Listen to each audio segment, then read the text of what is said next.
drenge, hør så her. Min egoistiske, nationalistiske mor har spærret min elskede Jasmin ind i et tårn.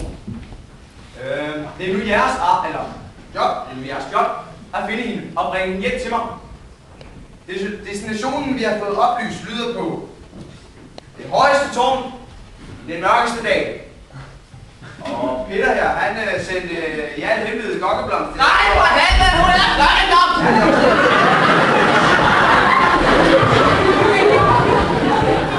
Ja, det var en gokkeblomst ud for at studere sted.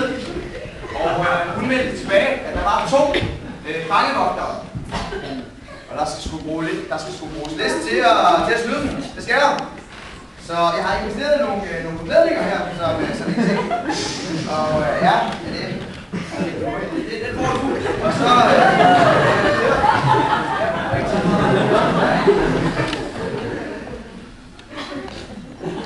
Har alle forstået missionen? Ja. Super.